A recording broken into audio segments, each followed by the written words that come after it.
एक श्री राम नाम के भगत थे, श्री राम नाम था उनका। वो भगवान के परम भक्त थे और निष्काम भक्त थे। तो उनको पहले एक राज कर्मचारी के यहाँ नौकरी मिली। उनकी निष्कामता देखकर मंत्री जी ने अपने पास रख लिया और निष्कामता और प्रवीणता देखी तो बादशाह के सामने पेश कर दिया। तो बादशाह ने उनको निष्कामता के कारण ही खजांची बना दिया। अब वो इतने दयालु हृदय के थे, विश्वास की बात कहता हूँ, इतने दयालु हृदय के थे कि जैसे कोई आया और कहा श्री राम जी हमारी बेटी का ब्याह है तो खजाने से चुपचाप रुपया लेके दे देते। कोई बीमार है, कोई गरीब है, कोई भूखा है, ऐसे परेशान लोगों की वो सेवा करने लगे, खजानती थे।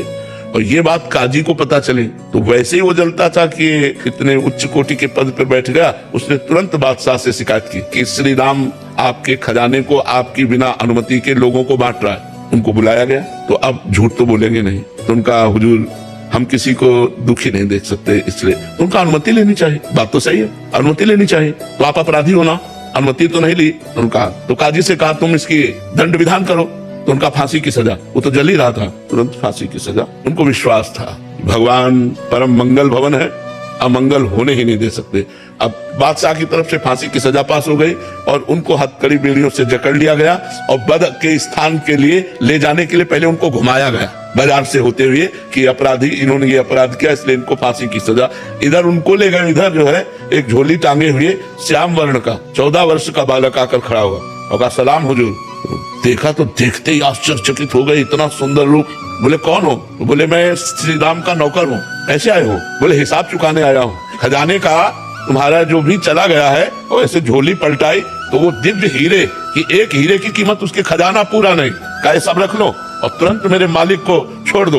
उसके होश खराब हो गए, नौकर में इतनी सामर्थ। अब वो तुम्हारा नाम क्या है? उन्होंने कहा बिट्ठू। और इधर उनसे पूछा गया कि अब आखिरी तुम्हारी इच्छा क्या है? तो महाराष्ट्र में विट्ठल भगवान है, उनके वो सेवक थे, तो उनका एक बार केवल झांकी करवा दो। इधर हिसाब किताब, उन्होंने उधर कह रहे एक बार झांकी करा दो। तो विट्ठल भगवान के पास गए और कहा राजी हो? इतने में घोड़े से दौड़ते हुए वो आदमी आए राजकी और कहा श्री राम को मुक्त कर दिया जाए। और बादशाह ने तुरंत बुलाया है। तो बादशाह ने बुलाया और कहा कि वो तुम्हारा नौकर वो हीरे डालकर पता नहीं कहाँ चला गया, मैं दोबारा देखना चाहता हूँ, एक बार उसका दीदार करना चाहता हूँ। तुम इतने धनी थे, हमें क्या पता कि हम तुम्हारे गुलाम बन सकते हैं, ऐसे हीरे तुम्हारे पास है, तुम्हारा नौकर लेकर के आया, तुम पहले क्यों नहीं बताया? तो उनका हुजूर हम आपके ही नौकर हैं, हमारा कोई नौकर नहीं है, आप विश्वास मान। बोले कैसे विश्वास मान? वो कह के गया। बोले क्या नाम बताया? बोले बिट्टू।